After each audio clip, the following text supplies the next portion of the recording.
नमस्कार, आप देख रहे हैं राष्ट्र प्रथम। आपके साथ मैं हूं तुषार शर्मा। राजस्थान के इस खास बुलेटिन में आपका स्वागत है। उन तमाम खबरों से आपको कराएंगे मुखातिब, लेकिन उससे पहले सुर्खियां।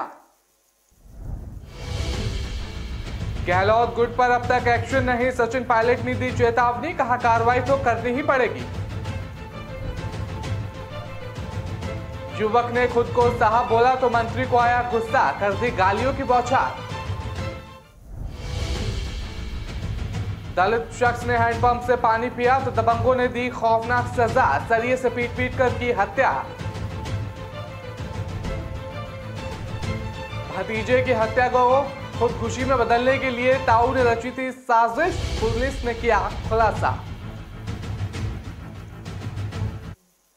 अब खबरें जानेंगे विस्तार से। आपको बता दें कि विधायक दल की बैठक से गहलोत गुट की बगावत वाले मामले में कार्रवाई हो रही है और देरी के सवाल पर पायलट का दर्द झलक गया। उन्होंने कहा कि अनुशासनहीनता हुई है और AK एंटनी की अध्यक्षता में कमेटी बनी हुई है। फिलहाल अध्यक्ष समेत नेताओं के चुनाव में व्यवस्था है, लेकिन पार्टी को कार्रवाई तो करनी पड़ेगी। राजस्थान के पूर्व उप मुख्यमंत्री और कांग्रेस के युवा नेता सचिन पायलट और हिमाचल प्रदेश में पार्टी के लिए जमकर प्रचार कर रहे हैं। शिमला के मॉल रोड पर सचिन पायलट ने खास बातचीत में हिमाचल में कांग्रेस सरकार बनने का भरोसा जताया। वहीं गहलोत गुट की बगावत पर बड़ा बयान देते हुए कहा अनुशासनहीनता हुई है और पार्टी के कार्रवाई तो करनी ही पड़ेगी। बता दें, हिमाचल के चुनावी माहौल पर भी पायलट के बयान सामने आए हैं। उन्होंने कहा है कि यहां बीजेपी नवर्स दिख रही है और कांग्रेस के वादों और उम्मीदवारों को लोग पसंद कर रहे हैं। हम जिम्मेदार पार्टी हैं और अपने वादे पूरे करेंगे। उन्होंने बीजेपी के सवाल कि क्या कहा, वो ओल्ड पेंशन स्कीम का विरोध करते हैं। बीजेपी द्वारा समान नागरिक संहिता का मुद्दा उठाने पर पायलट ने कहा कि पेट्रोल, डीजल, सड़क, रोजगार की बजाय समान नागरिक संहिता की बात करें तो लोगों को बरगलाने की कोशिश की जा रही है। जब पायलट के सामने नागरिक संहिता पर कांग्रेस का रुख पूछा गया तो उन्होंने कहा कि हमारा रुख सकारात्मक है और देश हित में जो होना चाहिए वो कीजिएगा। बता दें, वहीं राजस्थान में सीएम बनाए जाने के सवाल पर पायलट ने कहा कि मैंने पार्टी को 2 साल पहले अपने सुझाव दिए थे। कुछ कदम उठाए गए हैं और कुछ उठाने अभी बाकी हैं। सरकार ने अच्छा काम किया। पार्टी और सरकार मिलकर काम करें तो हम फिर से सरकार बना सकते हैं।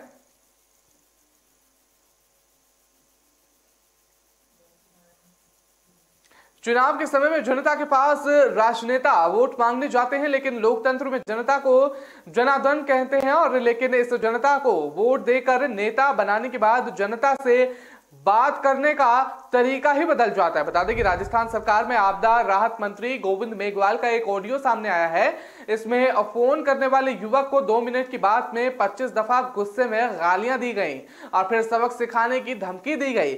आखिरी मंत्री गोविंद मेघवाल को गुस्सा क्यों आया और क्यों उन्होंने फोन करने वाले युवक को गालियां दे दी? दरअसल मामला 5 नवंबर का बताया जा रहा है। इसका ऑडियो सोमवार को सामने आया, यानी कि मंत्री से बातचीत के बाद खाजूवाला डीएसपी विनोद कुमार ने युवक को फोन करके चेतावनी दी कि आगे से ऐसा कभी फोन मत करना। वहीं जगदीश चौहान ने किस कारण से मंत्री गोविंद मेघवाल को फोन किया था, क्या काम था, इसका भी ऑडियो में जिक्र नहीं है। और बीकानेर के खाजूवाला क्षेत्र में रहने वाले एक पाक व्यवस्थित बैंक कर्मी जगदीश चौहान ने मंत्री गोविंद मेघवाल को शनिवार को फोन किया था। युवक के बातचीत के तरीके से मंत्री मेघवाल नाराज हो गए और उसे जमकर गालियां दे दी और युवक ने भी आखिर में मंत्री को गाली दी और ऑडियो में मंत्री मेघवाल गुस्से में गालियां देते सुनाई दे रहे हैं। आखिर में एक जगह फोन करने वाले युवक ने मंत्री को चैलेंज करते हुए गाली दे दी और गाली के आधार पर ही पुलिस ने उसे फोन करके पूछताछ की। वहीं इस ऑडियो के सामने आने के बाद जगदीश का फोन बंद आ रहा है। युवक पाक व्यवस्थित है और बता दें कि राजसमंद के नाथद्वार में बैंक में असिस्टेंट के तौर पर काम करता है। मंत्री गोविंद मेघवाल को खाजूवाला में रहने वाले जगदीश चौहान ने फोन किया और खुद को साहब बता दिया।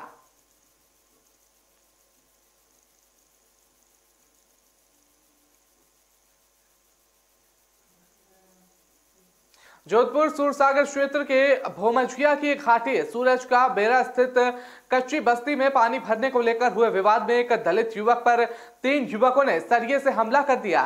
इस घटना के बाद पुलिस ने शव को महात्मा गांधी अस्पताल में रखवाया। वहीं 3 आरोपी युवक को हिरासत में लेकर उनसे पूछताछ की जा रही है। फिलहाल इस हत्या की खबर मिलते ही उसके परिजनों और रिश्तेदारों में भी एमडीएम अस्पताल पहुंच गए और बता दें कि मृतक दलित किशन राम के परिजनों को मुआवजा देने की मांग को लेकर विरोध जताया गया और पोस्टमार्टम नहीं कराने पर अड़ गए। बता दें कि मोर्चरी के बाहर भारी भीड़ जमा हो गई और पुलिस समझाइश की कोशिश कर रही है और आक्रोशित दलित समाज के लोगों के साथ अन्य संगठन के लोग भी एमडीएम अस्पताल की मोर्चरी के बाहर धरने पर बैठकर शंकर लाल के परिवार के लिए एक सरकारी नौकरी और 50 लाख रुपए का मुआवजा दिया जाए।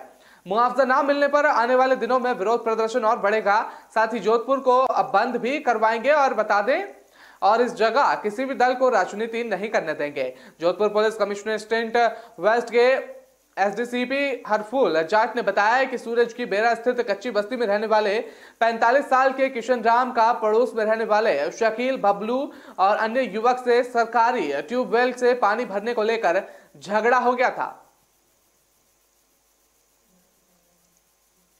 भरतपुर में ताऊ ने भतीजे की हत्या करने के बाद शव को कुंडे से लटका दिया। मंशा अपराध को आत्महत्या में बदलने की थी और बता दें सनसनीखेज घटना कुमेर थाना क्षेत्र की बताई जा रही है। वारदात के बाद ताऊ अमरचंद ने शोर मचाना शुरू कर दिया कि भतीजे योगेश ने खुदकुशी कर ली। बताया जाता है कि नहरगंज मोहल्ले में रहने वाले 19 वर्षीय योगेश के माता पिता की बचपन में ही मौत हो गई थी और दादी राममती ने योगेश को पाल पोस कर बड़ा किया।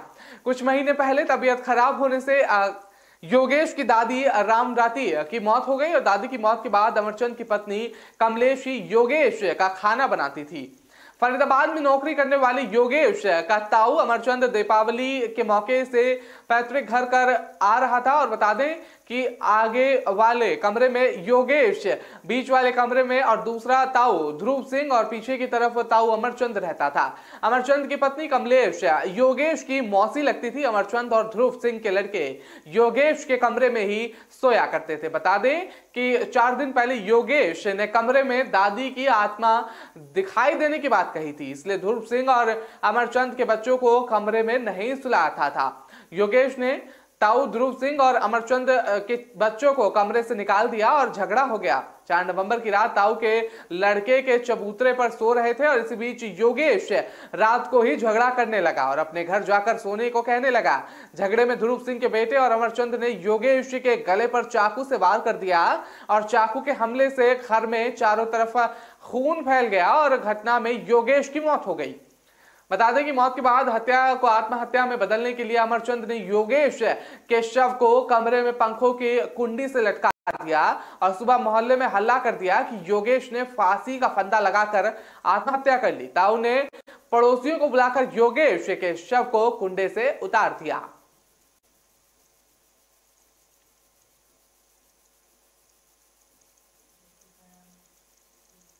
कोटा के बहुचर्चित अपेक्षा ग्रुप चिटफंड ठगी मामले में कार्रवाई लगातार जारी है और बता दें कि एसआईटी की टीम गुजरात के सूरत से एक और आरोपी को पकड़कर लेकर आई है और पुलिस उप निरीक्षक और एसआईटी टीम प्रभारी अमर सिंह राठौड़ ने बताया कि डॉक्टर नईम अफजल उपेक्षा ग्रुप में आईटी का काम संभालता था और बता दें कि सीएमडी मुरली मनोहर नामदेव के कहे अनुसार उपेक्षा ग्रुप चिटफंड कंपनी लुभाने ऑफर का झांसा देकर लोगों को ग्राहक बनाती थी और उपेक्षा ग्रुप में नई स्कीम को तैयार करने वाले नई अफजल लंबे समय से फरारी काट रहा था। आरोपी सूरत के जहांगीरपुर इलाके में किराए से रह रहा था और प्राइवेट क्लिनिक पर काम कर रहा था। एसआईटी की टीम ने 5 दिन तक आरोपी को सूरत में तलाश किया। डॉक्टर नईम की गिरफ्तारी पर 27 सितंबर को एसपी सिटी ने 5000 का इनाम घोषित किया था। एसआईटी टीम अब तक एक महिला समेत 13 लोगों को गिरफ्तार कर चुकी है। गिरफ्तार लोगों में 3 सरकारी कर्मचारी और पत्नी के नाम से अपेक्षा ग्रुप में डीएम डायरेक्टरेट का कामकाज देख रहे हैं। चिटफंड कंपनी लोगों को अमीर बनाने का सबजबाग दिखाती है और उपेक्षा ग्रुप चिटफंड कंपनी के खिलाफ अलग अलग थानों में करीब 106 एफआईआर दर्ज की गई हैं। अनुमान के मुताबिक चिटफंड कंपनी ने कोटा, बूंदी, बारा, झालवाड़ा में करीब 2,500 से 3,000 निवेशकों को चूना लगाया है। रकम का आधिकारिक आंकड़ा सामने नहीं आया। माना जा रहा है कि 150 से 200 करोड़ की ठगी की गई है। नवंबर 2001 में अपेक्षा ग्रुप चिटफंड कंपनी ने निवेशकों को बजाय देने बंद कर दिया था। बता दें कि ऑफिस से संपर्क करने पर लोगों को लगातार टाला जाने लगा था।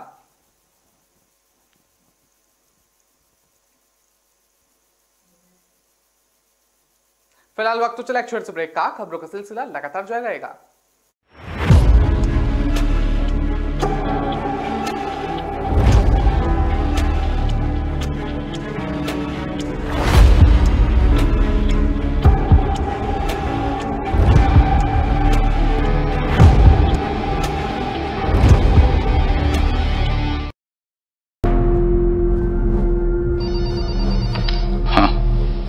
बच्चा हमारे पास है। तू आज शाम को ग्वालपाड़ी के पीछे 2,270 रुपए लेके आ जाइयो।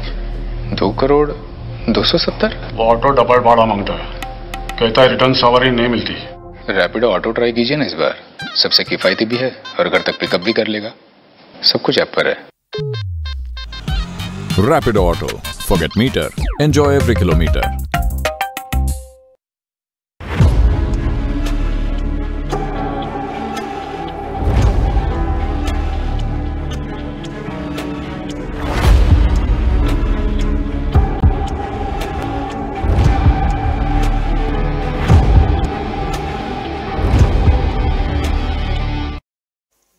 ब्रेक में आपका स्वागत है। रुक करते हैं अगली खबर का। आपको बता दें कि राजस्थान में इनकम टैक्स विभाग की ओर से बीकानेर, जोधपुर, नोखा में सट्टेबाजी के 3 ग्रुप में कई ठिकानों पर इनकम टैक्स की छापेमारी की कार्रवाई की गई है।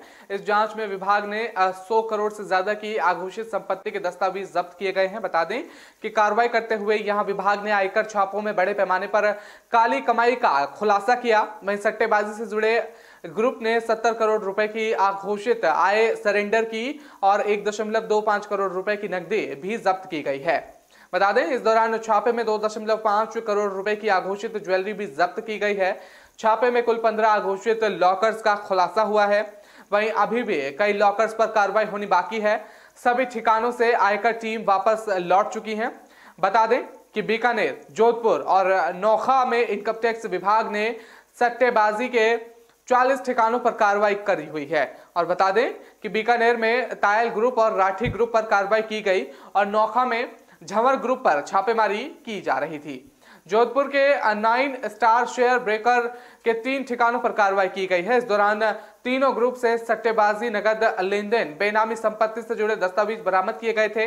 इस छापेमारी को लेकर आयकर विभाग अलर्ट मोड में नजर आ रहा है और इसमें 250 से अधिक सदस्यों की टीम एक्शन में लगातार दिख रही है। तो विभाग की ये लगातार छापेमारी की जो कार्रवाई है वो सामने आई है। 3 शहरों में आयकर विभाग ने ये छापेमारी की है, जिसमें 2.5 करोड़ रुपए जो है वो सामने आए हैं।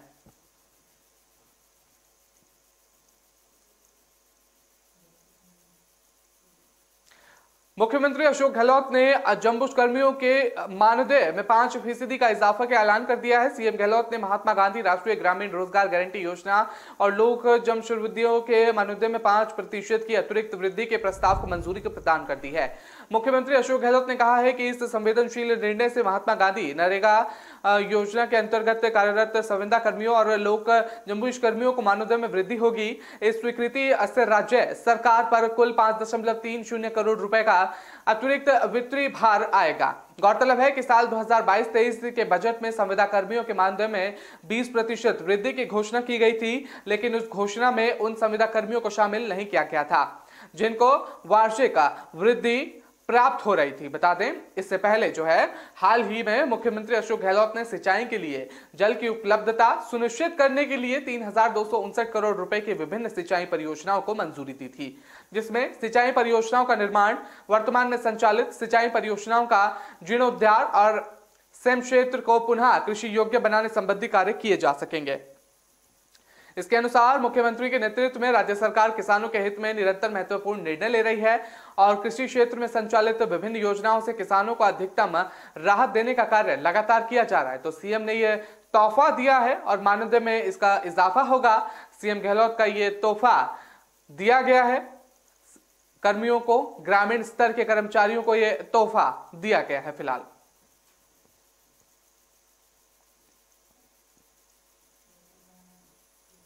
क्या ऐसा हो सकता है कि कोई व्यक्ति खुद आत्महत्या करने और परिवार की हत्या करने के लिए कुछ महीने तक प्लानिंग कर रहा हो?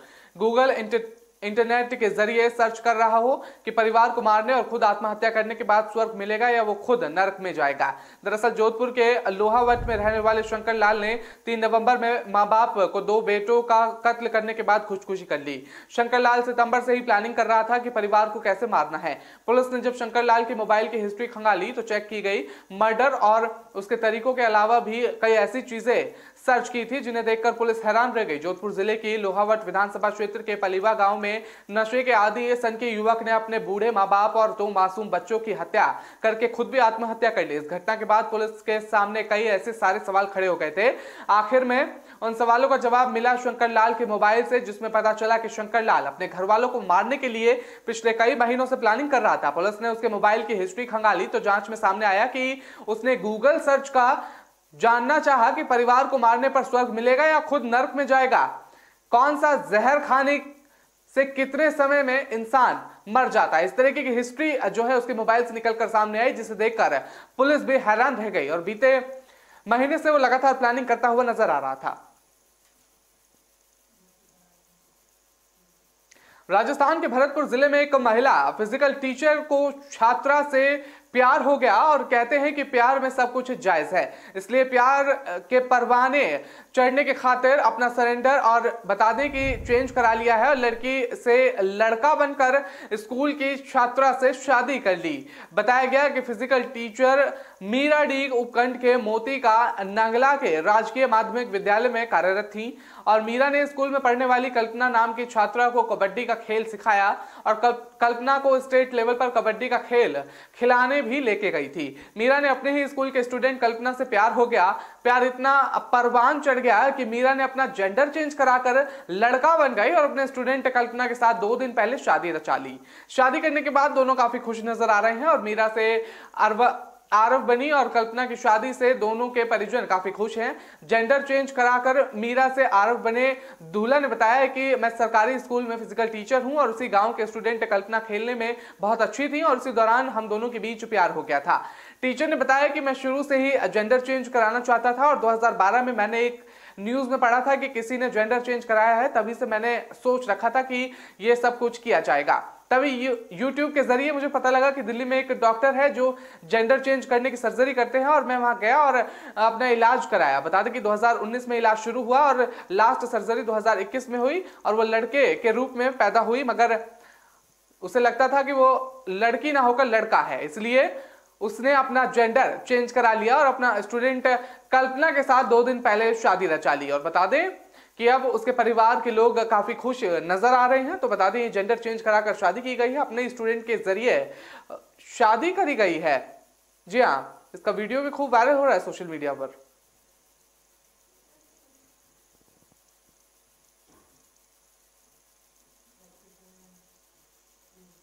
राजस्थान के जालौर के सांचौर में शुक्रवार को क्रिकेट मैच के दौरान खिलाड़ियों को कारों से कुचलने की कोशिश की गई। बता दें कि हारी हुई टीम के खिलाड़ियों और उनके समर्थकों ने क्रिकेट के मैदान पर जमकर उत्पात मचाया। बता दें कि हमलावर विजेता के लिए रखी गई ट्रॉफी भी लूट के ले गए। संचार और बता दें कि हरियाली गांव में हरियाली प्रीमियर लीग के 3रे सीजन में मैच खेले जा रहे हैं। इस साल ये प्रतियोगिता 1 नंबर से शुरू हुई है। मैच का स्थानीय चैनल पर प्रसारण भी हो रहा था। बता दें कि चिलतवाना और टीमों के बीच मैच हुआ था। इस मैच में चितलवाना की टीम हार गई थी। इसके बाद चितलवाना की टीम ने आयोजकों पर दबाव बनाना और उसकी टीम के लीग से बाहर ना किए जाए और टूर्नामेंट में शामिल करने मैच करवाए जाए। आयोजकों ने टीम के टूर्नामेंट में शामिल करने से इनकार कर दिया। इसके बाद मैच के नतीजे को लेकर हारी हुई टीम और आयोजकों में विवाद हो गया। हारी हुई टीम के लोगों ने ग्राउंड पर ही हंगामा करना शुरू कर दिया। टीम ने खिलाड़ियों और समर्थकों ने पिच पर धावा बोल दिया। हमलावरों ने रिकॉर्डिंग करने वाले कैमरों को तोड़ दिया और इनाम में रखी ट्रॉफी को भी लूट कर ले गए वो लोग।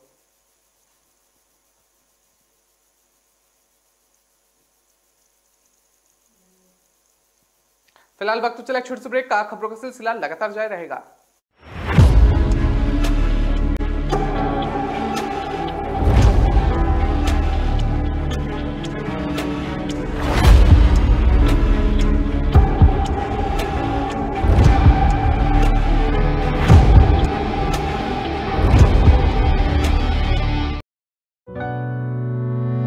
चंद्रू, कहाँ ले जा रहा मुझे? किराया पूछा? उबर ऑटो है मैम, किराया सही है। अरे बता ना, हिंट तो दे। तो जो सोचे जो चाहे वो करके दिखा दे। Cafe delight. जो सोचे जो चाहे वो करके दिखा दे।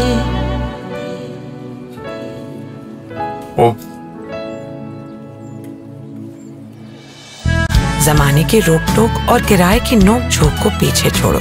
उबर ऑटो से बस सोचो और चल पड़ो। उबर, बस सोचो और चल पड़ो।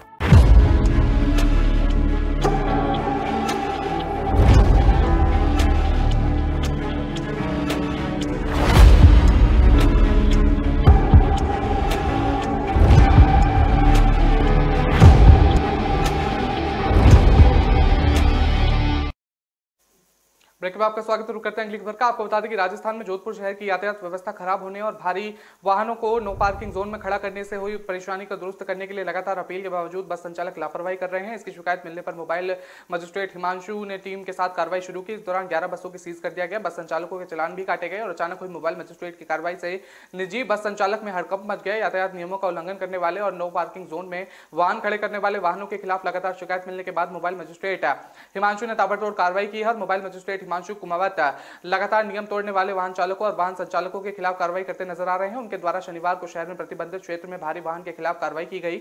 यहां 12 बसों को नियम के खिलाफ समय से पहले संचालित हो रही थी, जिस पर कार्रवाई करते हुए 11 बसों को जब्त कर लिया गया है। मौके पर आला अधिकारी को भी बुलाया गया।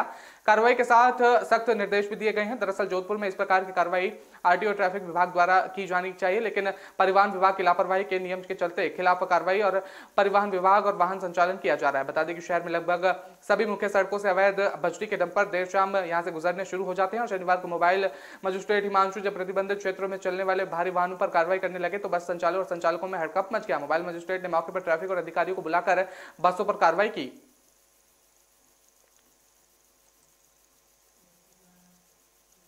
युवाओं को रोजगार के लिए अवसर प्रदान करने के लिए राजस्थान सरकार का सूचना प्रौद्योगिकी और संचार विभाग डिजी पोस्ट जॉब फेयर 2022 का जोधपुर में आयोजन कर रहा है। 11 और 12 नवंबर को आयोजित होने वाले इस रोजगार मेले में 20,000 से अधिक युवाओं के लाभान्वित होने की उम्मीद जताई जा रही है। रेजिडेंसी रोड स्थित राजकीय पॉलिटेक्निक कॉलेज में आयोजित होने वाले इस खास रोजगार मेले में मुख्यमंत्री अशोक गहलोत भी मौजूद रहेंगे। सूचना प्रौद्योगिकी और संचार विभाग के प्रमुख शासन सचिव अखिल अरोड़ा ने बताया कि विभाग की ओर से तकनीकी नवचारों और प्रदेश के लिए जयपुर के बाद जोधपुर में डिजी पोस्ट का आयोजन किया जा रहा है और डिजी पोस्ट के दौरान यह रोजगार मेले का भी आयोजन होगा, जिसमें 10वीं 12वीं स्नातक और स्नातन कोर आदि परीक्षा अतिपूर्ण उम्मीदवारों को उनकी योग्यता के अनुसार रोजगार दिलवाया जाएगा। इस दौरान रोजगार मेले में मुख्यमंत्री अशोक गहलोत भी उपस्थित होंगे और आईटी जॉब फेयर में सम्मिलित होने के पूर्व अभ्यर्थी ऑनलाइन की वेबसाइट पर जाकर अपना पंजीकरण करवा सकते हैं। आईटी जॉब फेयर स्थल की पंजीकरण करवाए जाने की व्यवस्था की जाएगी।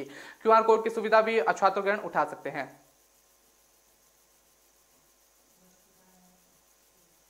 नगर निगम कोटा उत्तर में नेता प्रतिपक्ष मनोनयन को लेकर उपजा विवाद अब बीजेपी राष्ट्रीय अध्यक्ष तक पहुंच गया है। जब सतीश पूनिया प्रदेश अध्यक्ष बीजेपी ने इसका जवाब नहीं दिया तो अब बीजेपी के 8 पार्षदों ने राष्ट्रीय अध्यक्ष जेपी नड्डा को पत्र लिखकर संगठन में काम करने का मार्गदर्शन मांगा है। पार्षदों ने पत्र की प्रति प्रधानमंत्री नरेंद्र मोदी, अमित शाह, अरुण सिंह और सतीश पूनिया को भी भेजी है। बता दें उन्होंने राष्ट्रीय अध्यक्ष को लिखी हुई कि हमारा मार्गदर्शन करें और बीजेपी की विचारधारा को आगे बढ़ाने हरिकृष्ण बिल्ला लोकसभा अध्यक्ष के भाई के आदेश मानते हुए काम करना है। पार्षदों ने पत्र में लिखा है कि आज लगभग 2 साल पूर्व कोटा में कोटा उत्तर और कोटा दक्षिण नगर निगम के चुनाव हुए थे, जहां ज्यादातर सीटों पर व्यक्ति विशेष के अनुसार टिकट दिए गए थे और इनमें से अधिकांश सीट हारने के बाद कोटा उत्तर नगर निगम के कांग्रेस का बोर्ड नहीं बनी। भारतीय जनता पार्टी का मजबूत गढ़ कहे जाने वाले कोटा दक्षिण भी कांग्रेस के हाथ में चला गया। दोनों ही नगर निगम में कांग्रेस अपना बोर्ड बनाने में सफल हो गए और विगत 2 सालों में कांग्रेस बोर्ड के काम से शहर की जनता बहुत ज्यादा परेशान है। हमें बड़े ही दुख के साथ आपको ये बताना पड़ रहा है कि हमारे यहाँ नगर निगम कोटा उत्तर में बीजेपी के लिए राजस्थान की सबसे कठिन सीटों में से एक है।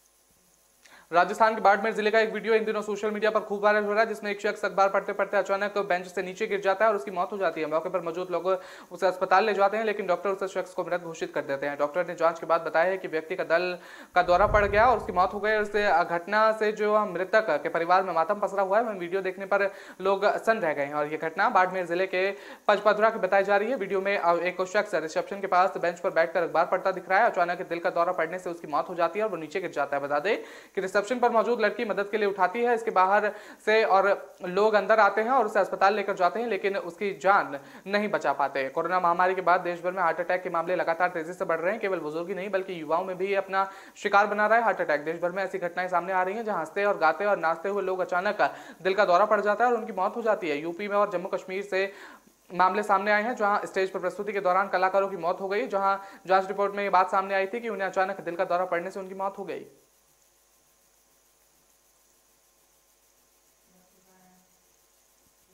मध्य प्रदेश की महिला ने राजस्थान के नागौर जिले की एक महिला पर जबरन शादी का दबाव डालने वाली लगी और पुलिस ने जबरन शिकायत किए जाने के बाद इस महिला को गिरफ्तार किया गया। यह घटना नागौर के लंडून कस्बे की बताई जा रही है। पुलिस ने जानकारी दी है कि नागौर पुलिस अध्यक्ष राममूर्ति जोशी ने बताया कि दोनों महिला सोशल मीडिया के जरिए एक दूसरे के संपर्क में आई थी, जिसके बाद दोनों को में दोस्ती हो गई। पुलिस अधिकारी ने बताया कि मध्य प्रदेश की महिला ने नागौर के लंडून कस्बे में महिला को शारीरिक संबंध बनाने और शादी करने के लिए मजबूर किया और उसने पीड़िता को धमकी भी दी और अगर उसकी मांगे नहीं मानी तो वो सोशल मीडिया पर चैट के स्क्रीनशॉट वायरल कर उसे नाम कर देगी। अधिकारी ने बताया कि महिला ने 10 लाख रुपए की मांग भी की थी और बता दें कि पुलिस अधिकारी ने यह भी बताया कि आरोपी महिला शनिवार रात लंडून ने पीड़ित महिला के घर पर पहुंची और हंगामा करने लगी। उसने पीड़ित पर शादी के लिए अपना साथ जाने के लिए मजबूर किया और पीड़ित और उसके परिवार के सदस्य रविवार को थाने पहुंचे और जबरन घर में घुसने और वसूली करने के आरोप में प्राथमिकी दर्ज कराई गई। उन्होंने बताया कि आरोपी महिला को गिरफ्तार कर लिया गया है।